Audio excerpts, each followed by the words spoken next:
VCY America presents Crosstalk, a nationwide call-in program discussing issues that have an effect on our families, our communities, our churches, our nation, and our world. Crosstalk, an opportunity for you to voice your concerns for biblical principles. And now live by satellite and around the world on the internet at vcyamerica.org. Here is today's Crosstalk. And welcome to Crosstalk here on VCY America. My name is Jim Schneider, and today our focus is going to be on our government and its overreach into our lives and, really defying constitutional authority on the part of the executive branch, on the part of, even on the legislative side of things. What is going on? We're going to be looking at a number of issues today here with Robert Romano. He's senior editor with Americans for Limited Government. They are a nonpartisan, take a nonpartisan approach to the threats that are posed by an ever-expanding government to our basic freedoms and works to both expose and to prevent the continued expansion of government. Robert, thanks for joining us today on Crosstalk. Hey, it's great to be on again. Thanks for having us back. There are a number of reports that allies of Barack Obama are urging him to actually bypass Congress and expand his executive authority to change the law through decree. Tell us what's happening, Robert. Yeah, the most recent example of this, Senate Majority Whip Dick Durbin, he's in Senate leadership for the Democrats there, recently said, quote, "The president needs to consider taking action by executive order when Congress will not respond to a major national challenge." Now, as an isolated incident, people would say, he's just saying that the president should act when Congress refuses to act.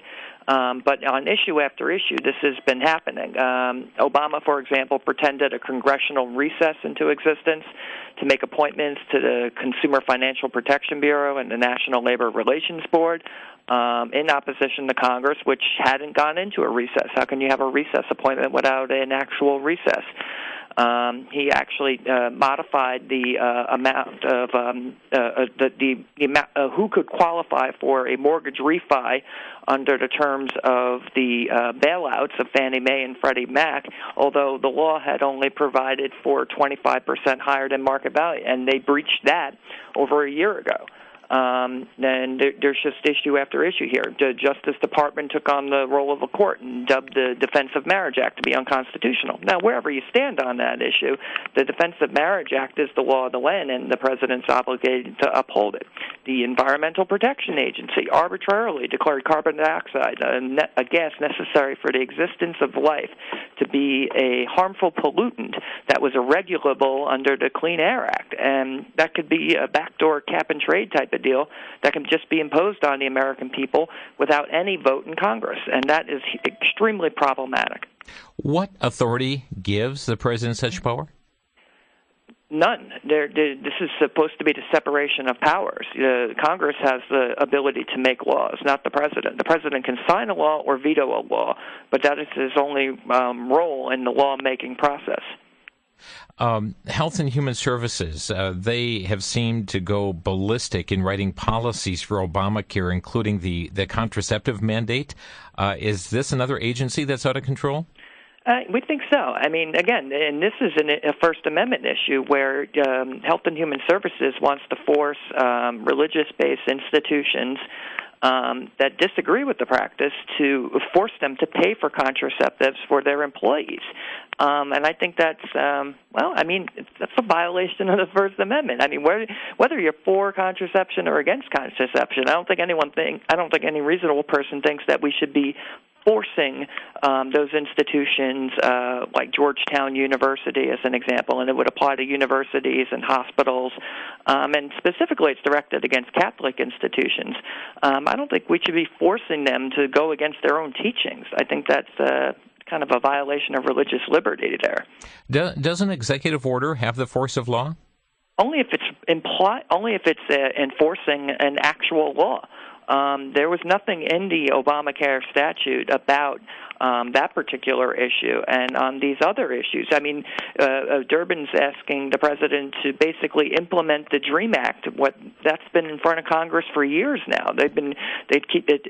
Hasn't been supported, and it hasn't been approved yet. So how can he possibly enforce a law that has not yet been adopted? Or let's expand on that just a bit, because this is a piece that Congress really has not acted on. They have blocked the DREAM Act. What is the DREAM Act, and what is the likelihood that he might try to unilaterally enact this into law? That's a good question. I guess it depends on how seriously he takes Dick Durbin. But, I mean, there is a certain pattern here on some of these executive actions in terms of applying to certain constituencies. So when he says he's not going to enforce or defend the Defense of Marriage Act in court, he's trying to appeal to the to those who are against the Defense of Marriage Act, in particular homosexual and gay constituencies that want to see that repealed and want to see gay marriage be implemented in all 50 states. And that's their right to try to choose to go against that law, but it shouldn't be imposed from above by the executive branch. And I don't think anyone agrees with that. You want to have a situation where that's traditionally been a state's issue. So the president is obliged to defend that. His solicitor general can't just arbitrarily say, "Well, we're not going to defend that law because we disagree with it." Mm-hmm. That's not the role of the president. That is not the role of limited government. And I think that's really what it boils down to here, is that the president is obliged to follow the law and to enforce the law, whether he agrees with the law or not. And you're talking about Doma. I had asked about the DREAM Act. I understand. I'm sorry, I got sidetracked. That's okay. The DREAM Act would be a path to citizenship for illegal immigrants or immigrants that have gone to university or fought in the U.S. military.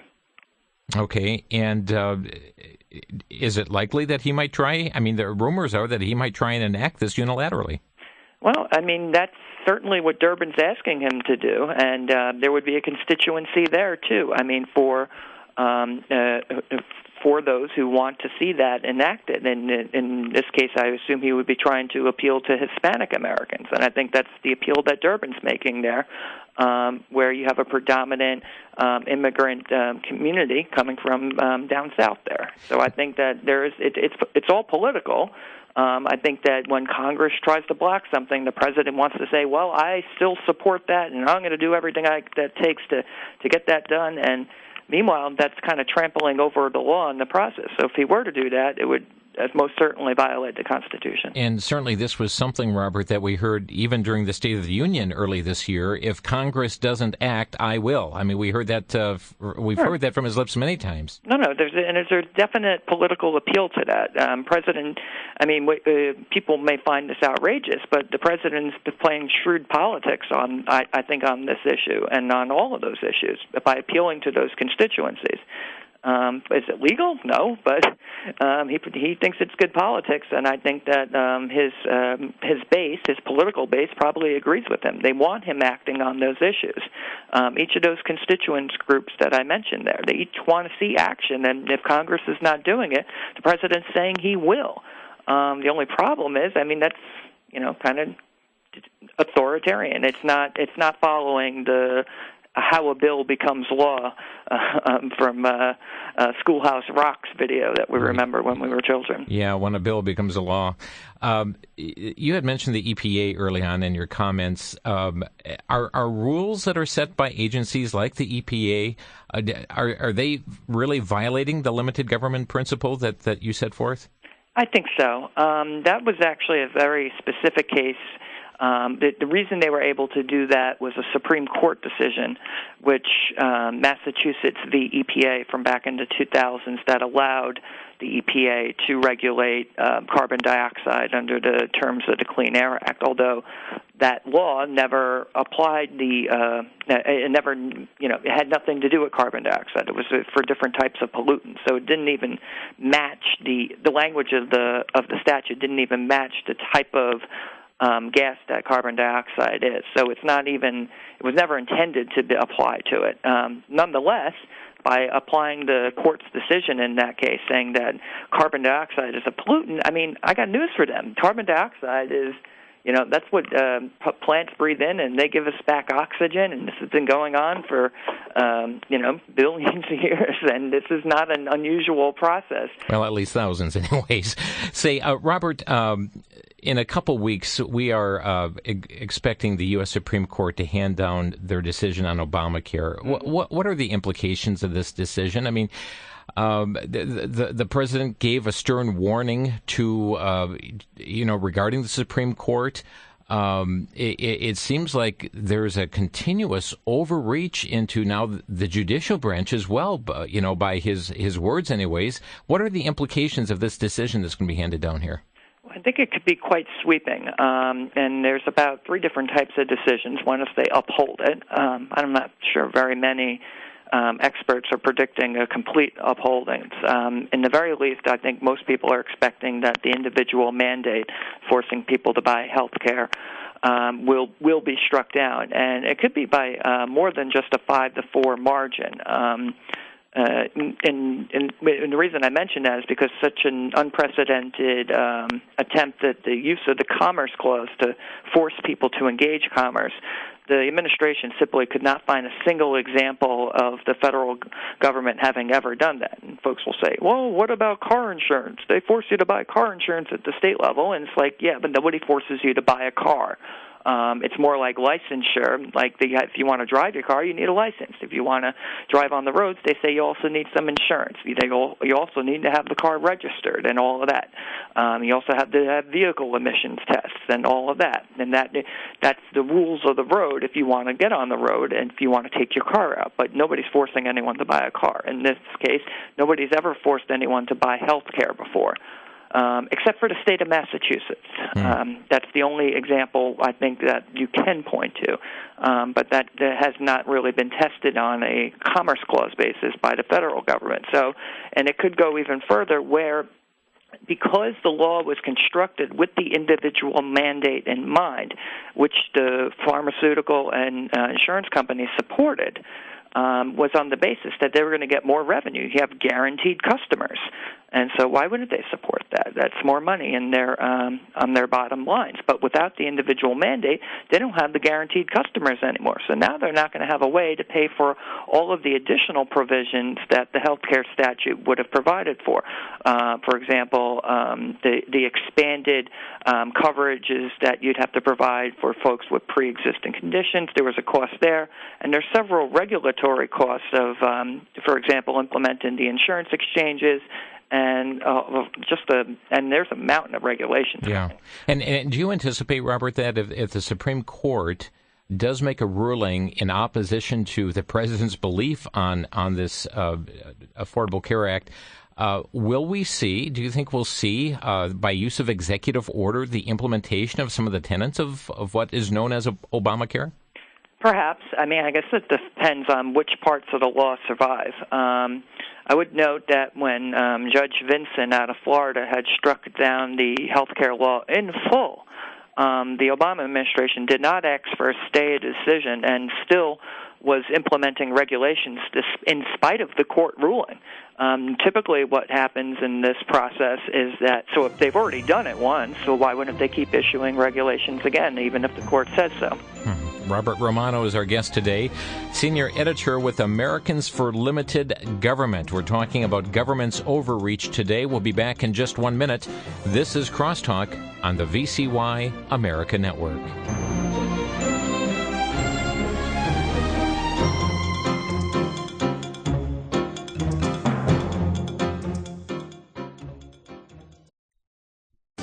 Back to Genesis with Dr. John Morris, scientist and creation seminar speaker at the Institute for Creation Research.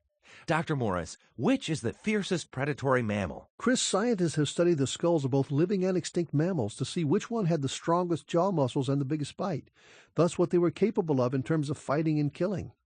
It turns out that the animal with the strongest bite in relationship to its body size was a fossil marsupial lion that lived in Australia. It's now extinct, but it had extremely powerful jaws, about 3 times the power in its bite as a living lion today. Of all living or recently extinct mammals studied, it was the Tasmanian devil that had the strongest bite for his body size.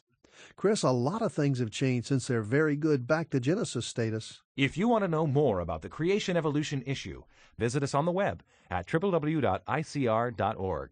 Back to Genesis is a production of the Institute for Creation Research. I'm Chris O'Brien. Thanks for tuning in.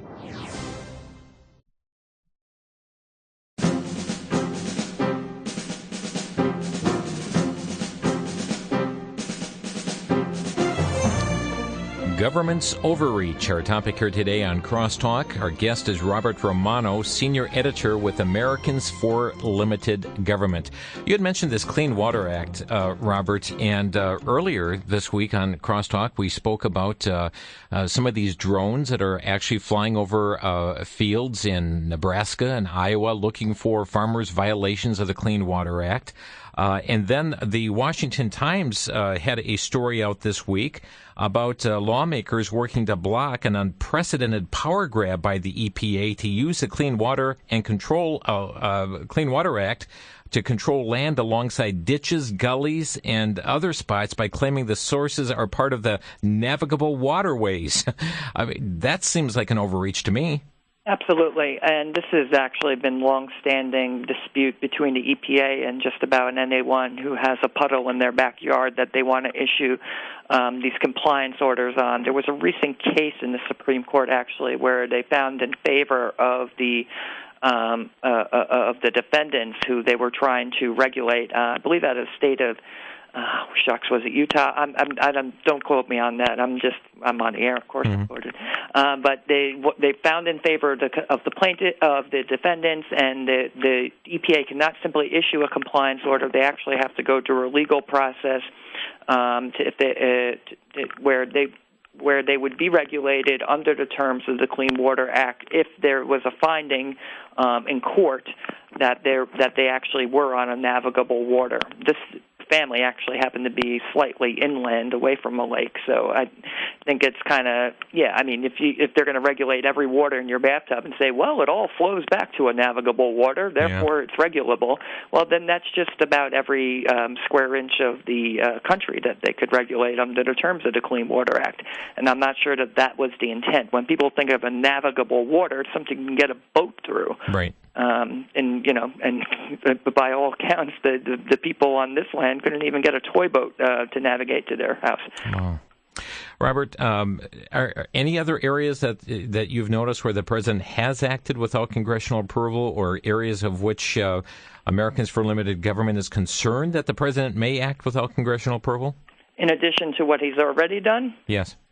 Well, I mean, you've got the issue of the ongoing bailouts of Europe right now, where the Congress has authorized about $164 billion to the International Monetary Fund in lines of credit that could be used to prop up international financial institutions that bet poorly on Greek, Spanish, and Portuguese sovereign debt over there. And I think that's problematic because Congress doesn't have any say on what the funds are used for now that they've been kicked out the door there. It's just like a blank check, and IMF can do whatever they want with it. And I think that is a possibility that you could be seeing more money getting kicked out the door there.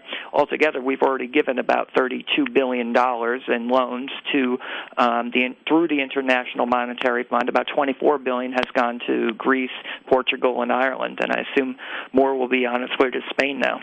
Why is the Senate, why is the Congress not standing up to the president in this overreach of power?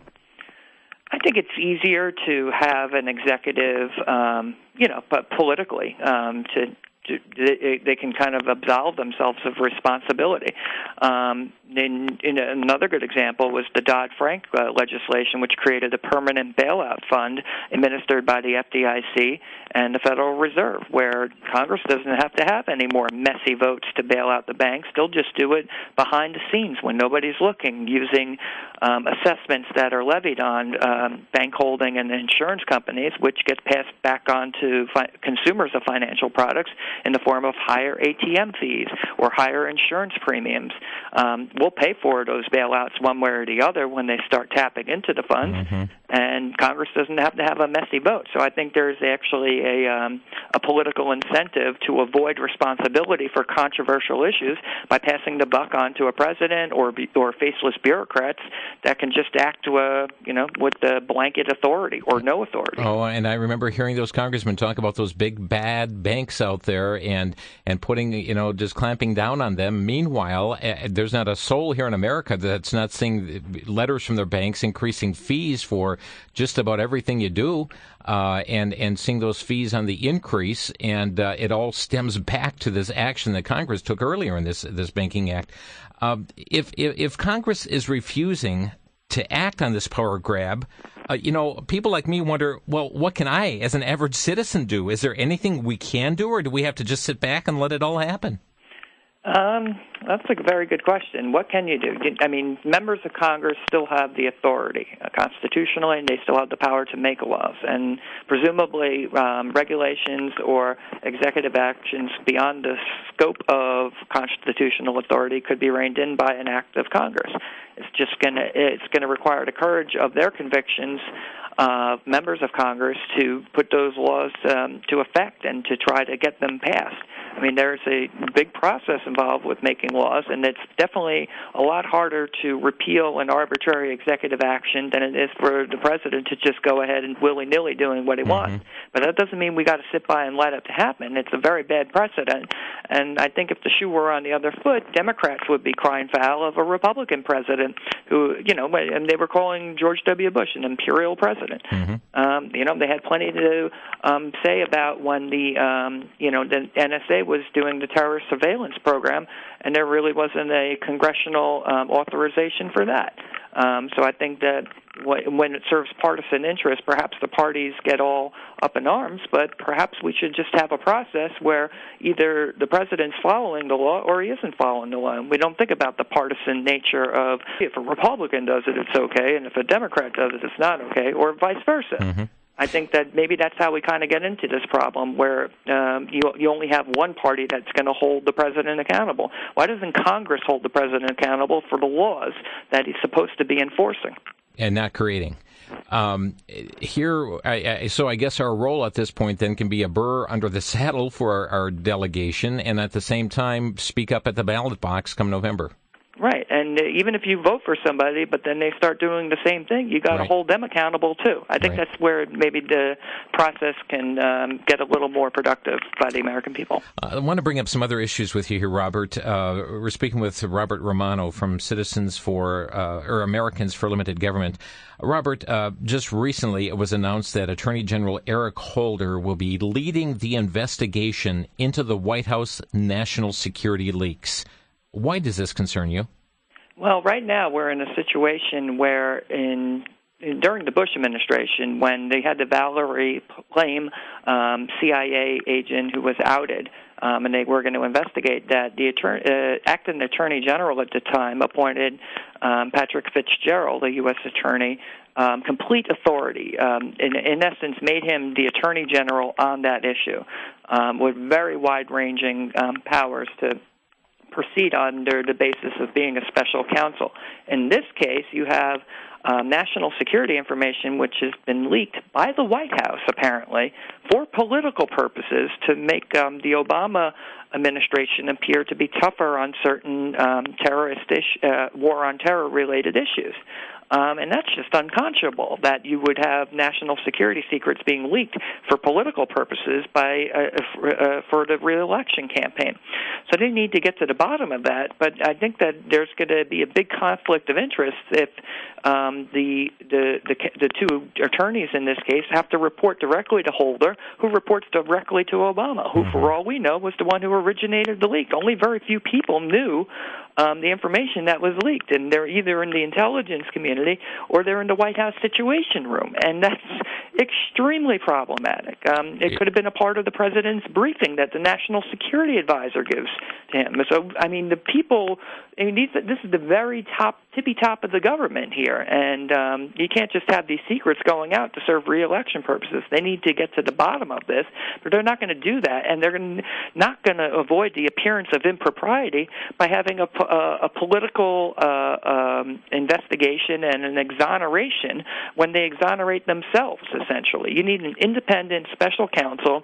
That's what the Bush administration did, and if it was good enough for the Bush administration in that case, then it should be good enough for the Obama administration in this case to have a special counsel who doesn't have to answer to the Attorney General and can carry out an investigation with full authority without having to report back through the very chain of command that could even conceivably compromise the investigation. And folks, keep in mind, next week there's a House committee that has a vote pending on holding the Attorney General in contempt of Congress over documents that they have requested. Many legislators are calling for him to step down, and the president is standing by him at this point. And according to recent reports, it looks like some kind of compromise is in development anyways to keep that contempt vote from coming forth. But there's many serious questions here that need to be answered, and who is above the law, and what is the system that is set up through our Constitution.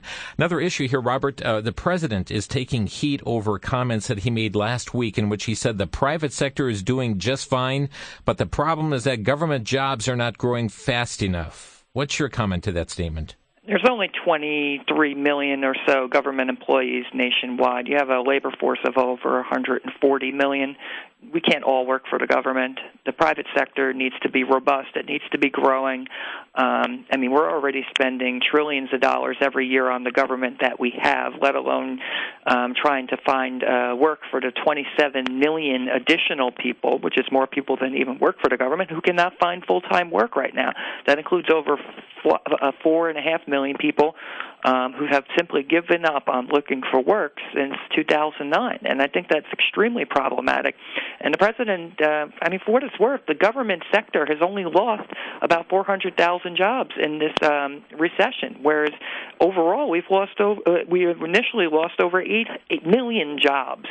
So disproportionately, I'd say that the recession is falling on the heads of the private sector, not the government sector, much to the president's, that's what he said. He wants to say that the private sector is doing good. He wants to promote his stimulus program. He wants to get more money for state and local governments coming out of federal coffers. That's his policy. Of course, he's going to try to put the best spin on it as possible, but it doesn't match with reality, and the American people don't need to pretend that it does. Private sector is not doing just fine. The jobs market is very problematic right now. You have young people moving out of high-cost states like New York, moving down south, places like Texas, Virginia, Florida, and elsewhere. You have folks moving overseas because the job prospects just aren't good here. And to, just try to go out there and say we're just doing hunky-dory, he sounds disconnected. When John McCain says that the fundamentals of the economy are sound while the entire economy is crashing, his believability goes in the toilet. And he performs very poorly politically in 2008. And there's numerous examples of poor leadership on economic issues, but you don't go out there and say stupid things like that. Robert Romano is our guest here today on Crosstalk. We'd like to open the phone lines to get your comments, your questions as it relates to this topic today about government's overreach. Our number 800-733-9829. That's 1-800-733-9829. Robert, you have a website? Yes, getliberty.org. You can check us out there. Okay, getliberty.org. Well, folks, as the break comes upon us, I have just a couple more questions I'll run by our guests, but let's get on board here with your questions and comments. Our number 800-733-9829. Do you believe the government is overreaching its authority? 800-733-9829. We'll be right back.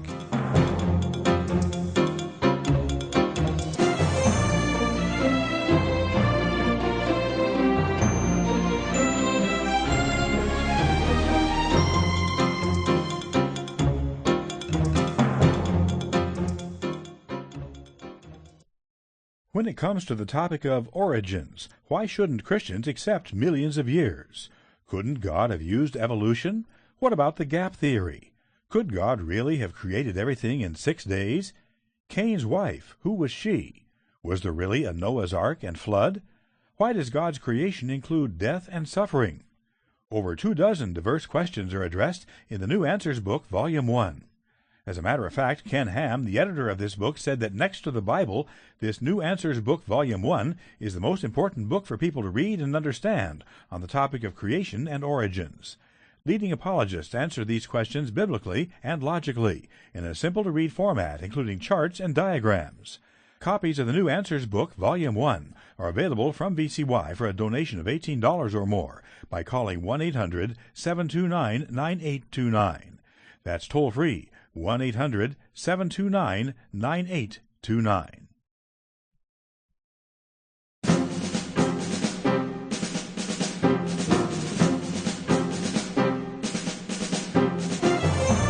This is Crosstalk on VCY America. Our guest is Robert Romano from Americans for Limited Government. GetLiberty.org is their website. And we'll be getting to your calls here in just a moment. I want to ask you about a couple more things, Robert. As we were talking about just before the break, the president saying the private sector is doing fine. The problem is government jobs aren't growing fast enough. Yesterday, it was reported that the nation's budget deficit in May jumped 31.3% from the same month a year ago, that we're on pace for a deficit of over $1 trillion for a fourth straight year. And all of this as government is growing larger and larger, and people are becoming more and more dependent. What is your reaction to the spending that's going on, the growing government and the greater dependence in the part of the people? Well, both are true.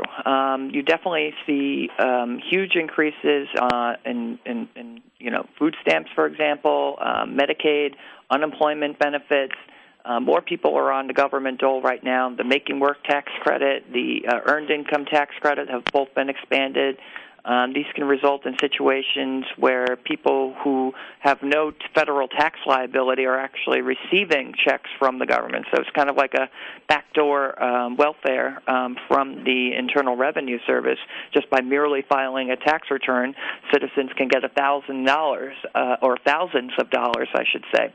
And certainly have more people on the dole right now. And just in 2007, we only had a budget deficit of $160 billion. Now we're at like $1.5 trillion of new debt on an annualized basis right now. We're growing the debt by over 10%. Right now, every single year, and that's just ridiculous when the economy is only growing by about 2%. How are we ever going to be able to pay this money back? And we need the government we can afford, not the government, unlimited government that we think we want or desire. Money, where do people think all this money comes from? Right now it's coming from, we have to print it via the Federal Reserve. We have to borrow it overseas from adversaries like China and Saudi Arabia. I'm not sure that this is all serving our interests when it's kind of like the now generation where we have to have everything now, and we want it now, and we're going to pay for it later. Really, you're passing, when you vote for politicians that do that kind of stuff, you're passing on the buck to your children and grandchildren who are one day going to have to pay this back, or else we're going to face a catastrophic default on our obligations, just like Greece has already had, just like Spain is on its way to doing, and, Europe is kind of crumbling on many of these countries under the weight of those socialist-like policies that are just basically spending more money than you take in and thinking that there's no liability, that you never have to pay that debt back. And yes, it does increase folks' dependency on government. And folks are not to blame for taking government benefits that are available to them. There's an economic incentive to do so, and they're going to take that incentive. I think that with different incentives, more people might be looking for work, although we will all acknowledge that right now that this is not a job-creating economy, despite what the president may want to believe about his own policies. We're just not where we need to be right now. And I'm not sure that more government benefits and welfare and spending is the answer. I think it's actually exasperating the problem when the governments can't even service their debts right now, and the only way we can honor our own obligations is with a printing press. Yeah. One last issue here before the calls, and we've focused a lot here on the federal government, but just let's turn our attention to local government for a moment. Last night, the New York City Board of Health showed support for limiting the size of sugary drinks like soda, and now they're also showing support for the government limiting popcorn and the size of popcorn servings. Doesn't this overreach simply confirm that government is out of control? They're out of control, and in this case, I think they may be kind of ineffective. If they're going to ban 16 ounces, and I've got 2 cup holders in my car, I think I'll just buy 2 8-ouncers and just take them to go. Yeah. What are they going to do? I mean, you're going to put a limit on how many you can walk out the door with? I mean, what do they think this is? People are just going to do what they want to do. They're going to eat what they want to eat. And we don't need the government to limit portions. I mean, that's just ridiculous. I mean, what? They're going to limit the portions you get in a restaurant now too, so I don't get leftovers. I like leftovers. I want to take my leftovers home. It's coming. Let's go to Salina, Kansas. Dale, thanks for your patience. You're on the air. Yes. The man speaking today from the you're talking Robert Romano government or something. You're causing me to think a great deal that everything you're saying is extensions of government or outreaches in government, overreaches, are actually violation of constitutional law by a president. Am I wrong? No. Clearly, that's our position, that these various executive actions that go beyond the scope of the law are certainly violations of the Constitution, because you can only have a president enforcing a law, and if he's just acting beyond that, then he's acting above the law, and that can only be, by definition, a violation of the law of the land, the Constitution. I know of 3 or 4 violations of the Constitution, including his not being a proper candidate for presidency. You named about 3 or 4 more. Well, that's been vetted, sir. I mean, that's really not our topic here today. We're really okay. We're looking at other issues here about government's overreach, and let's keep it within that framework here. Let's go to Idaho, and Clarence, go ahead. You're on the air. Yes, sir. I'm wondering about the power of the president. If he can override Congress, okay, I heard about the Marshall Act. Is it possible at the end that he can state a state of an emergency and activate the Marshall Act and take over the election? I think the elections are pretty much set in the Constitution. I don't think the president could cancel the election. And certainly any president that would ever try to do such a thing would very readily be labeled justly a tyrant. Some of the, and let me just expand on that, Robert. Some of the executive orders that have been signed about granting emergency powers in case of X, Y, Z happening, could a president, whether it be the current president or past president, actually through executive order that would grant emergency powers, suspend an election or do something that would have an impact in that regard? He can't cancel the elections. There may be other emergency provisions that to provide for homeland defense, or in a national emergency, or even in a natural disaster situation where martial law might occur, like if there was an invading force coming through the countryside or something like that, and you're going to have to deploy the military on the homeland to deal with something like that. I think that's what those types of situations are for.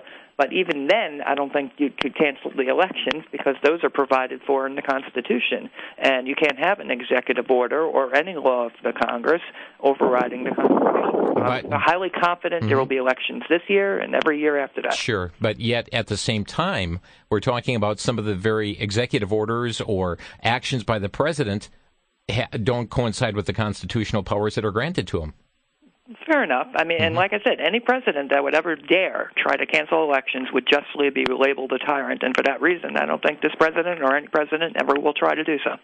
Okay, let's go next to Kathy in Monroe, Wisconsin. You're on the air, Kathy. Hi. Yeah, I think our president and the government just is overdoing too much. I mean, with regulations of companies that are trying to provide jobs, but there's so many regulations, and then with the green job stuff, and people are sending jobs overseas because they can't compete here.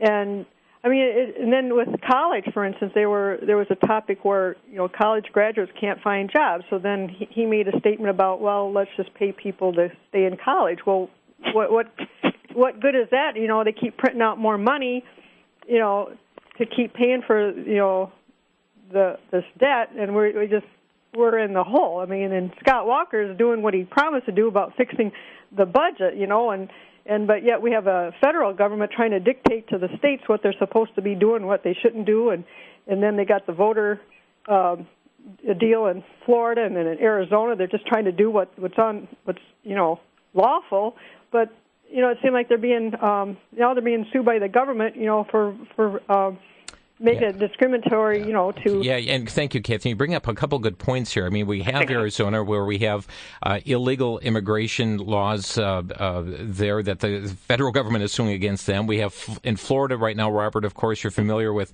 they're trying to purge the voter rolls. They say, hey, we're identifying a number of people that should not be on our voter rolls, and the government's bringing action against them. They're saying they're violating the Civil Rights Act by removing... dead people, potential illegal aliens from the voter rolls, and just fake people from the voter rolls, people who don't actually exist. That is a violation of civil rights. I don't know how someone who's not eligible to vote has a civil right to vote. You have to be a citizen. That's the rule. They have to follow the rules. And so Florida and the elections, I think, if they want to take Florida to the court on that, I think you could see a sweeping 10th Amendment ruling. So if I were the Obama administration, I think a little more strategically about which legal battles it's going to choose. It may wind up with a law of the land that it really doesn't care for. Thank you, Kathy. Appreciate your call. She brought up as well Scott Walker survived the recall effort, the first governor to survive a recall effort.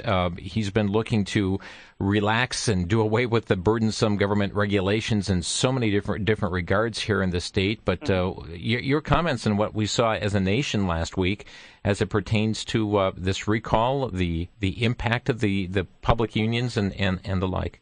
Well, such a decisive victory for Walker after an onslaught of tens of millions of dollars that were thrown against him to try to get him out of office for the reforms he implemented in the public sector. I would describe this nothing short of a political earthquake. The public sector unions put everything they had on the line to try to take out Walker. What were the reforms? Let's talk about that. Public employees would have to pay more into their own health care and pensions, and why shouldn't they pay their fair share for the benefits that they're collecting? Everyone else who has an employer-based plan has to make contributions, and we're all doing it, so why shouldn't they have to do it as well?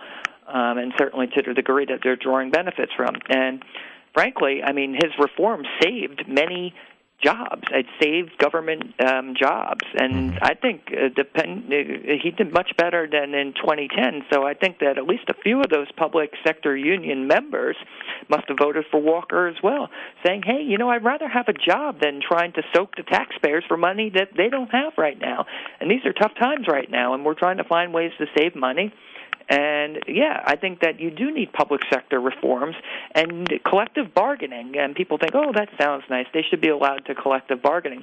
Well, when you put the taxpayer money as the subject of collective bargaining, they're just sitting around the table with a representative from the governor's office hatching out essentially vast swaths of the budget. And then all the legislature gets to do is vote yes or no on that on the terms of the collective bargaining agreement. And and usually they get approved. It's impossible without reforms like this to actually get into the state budgets and try to save money and to cut spending. You have to go after the contracts. And for those who work for the government, they say, oh, no, they're going to come after me. And then, no, we're trying to save your jobs. We're trying to save the solvency of your states and your local governments. Robert Romano with us. A quick break, and then we'll come back to more of your phone calls. I see we have a couple open lines here, 800-733-9829. Our topic today is government's overreach. We'll be right back.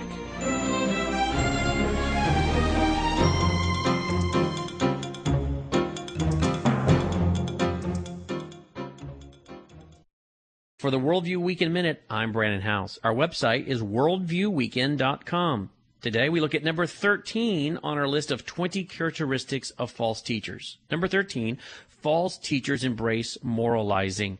2 Peter chapter 2, verses 20 through 22 speaks to this. For if after they've escaped the pollutions of the world, meaning moralizing, they've cleaned up their life in some man-centered way, not through faith and repentance in Christ, but they've cleaned up their life through a self-help type program, man-centered works, then what happens? They return right to their sin, just as a sow having washed to her wallowing in the mire. In other words, these false teachers may be about trying to proclaim good works and good things, but they themselves are lost. They've cleaned up their life through man-centered efforts, not through faith and repentance in Christ. And so the end result for these false teachers is, after they're moralizing, they return to their sin. I'm Brandon House.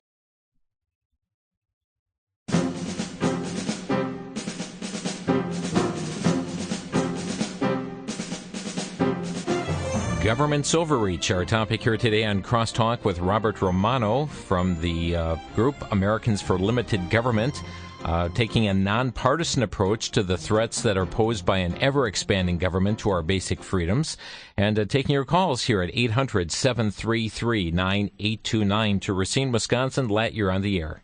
Yeah, hi, Jim, and hi, the host. I forgot your name, but I want to weigh in what you think about that anti-terrorism bill that came out, the Homeland Security, where they can come right in a law-abiding citizen's home if they believe you're a terrorist, lock you up, and don't give you due process. Now, doesn't that go around the Constitution of America? Absolutely. There's no question about it, and it's clearly a vast overreach of federal authority to try to get around the Bill of Rights protections, where you can't have unreasonable searches and seizures. You have to have due process under all circumstances for U.S. citizens, and most certainly on the homeland. The state of war does not negate the Bill of Rights, and that was the intent of the founders. And even after the convention, they adopted the Bill of Rights because they were fearful of those very types of things happening. They had just overthrown a government that, the British were, quartering troops in people's houses and just raiding people's houses if they were suspected to be dissidents or revolutionaries. And so we wanted a limited government that would prevent that sort of thing from happening. But yeah, it's just one more example of executive overreach, and in this case, Congress just giving everything away, the keys to the kingdom, and I don't think that's very wise. And it depends on a benevolent government. What if we don't have a benevolent government? We want the military to have the authority to just come in and detain whoever they want. What if they used it for political purposes, to round up dissidents? I don't think that's the type of country we want to live in. We want to be able to speak freely and criticize the government. Yeah, how do we as Americans get that overturned? Again, Congress can undo what it did. They're the only ones that can change it. You have to persuade your members of Congress. That's what the American people are supposed to do. Now, you are the firewall, and when the American people are heard in loud enough and great enough numbers, that can move Congress. But that's all that's the only thing that will do it.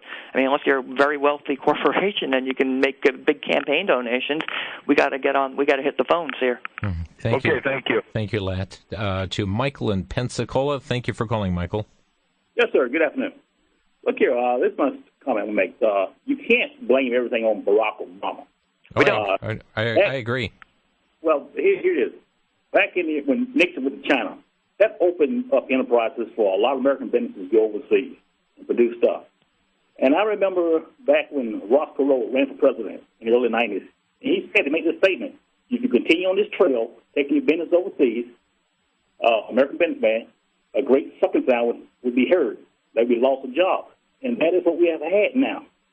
Because we have business people who go to Congress, who get lobbyists, do their business, and now we're in this big mess now. So, there probably isn't a one-time solution to get out of this, but it just didn't start from Barack Obama.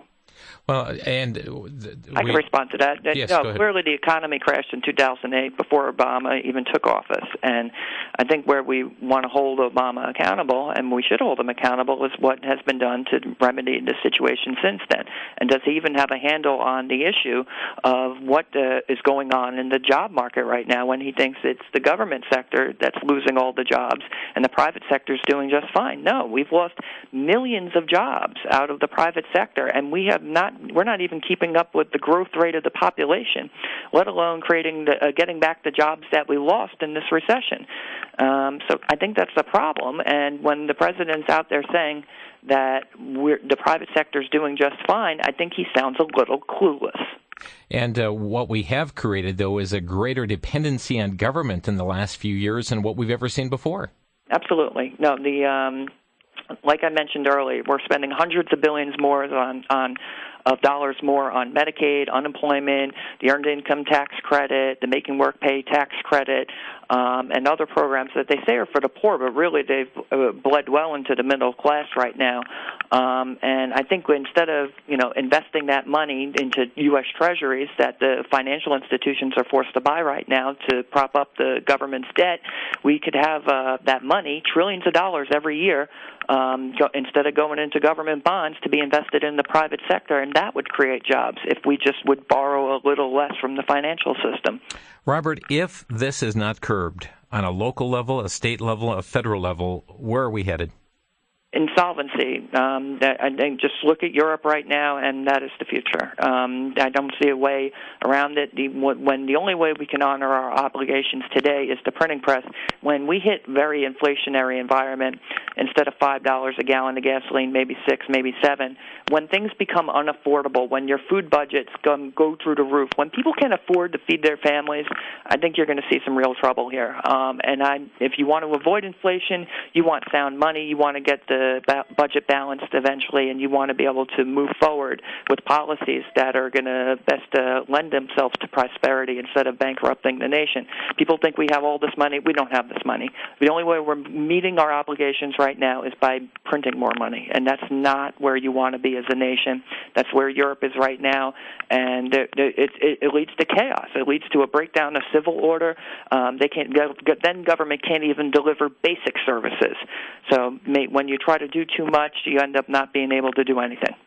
Robert Romano has been our guest here today on Crosstalk, senior editor with Americans for Limited Government. Just less than 60 seconds left, Robert. Tell us you've got a couple websites where our listeners can stay informed on issues that you bring forth to the nation.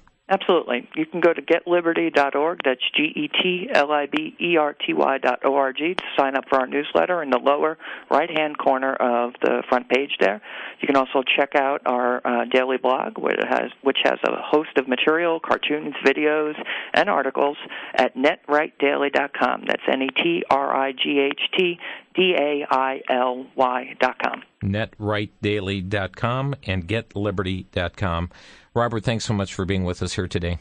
Hey, thanks so much. It's great to be on again. Robert Romano has been our guest here today, kind of blowing the whistle on this overreach of government. It is not limited to a single party here, folks. It goes across both sides of the aisle, and it must be curbed on a local level, on a state level, and on a national level. Unless it does, the future does not look too bright. Thanks for joining us today here on Crosstalk. Have a good afternoon.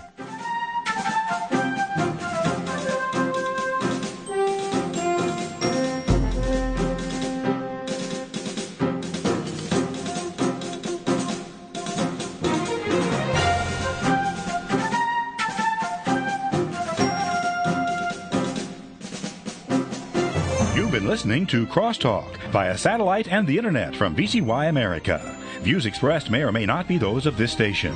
For a CD of today's program, send a donation of $6 or more to VCY Tape Ministry, 3434 West Kilbourne Avenue, Milwaukee, Wisconsin, 53208. Or download by RSS or podcast from crosstalkamerica.com. And join us again for Crosstalk.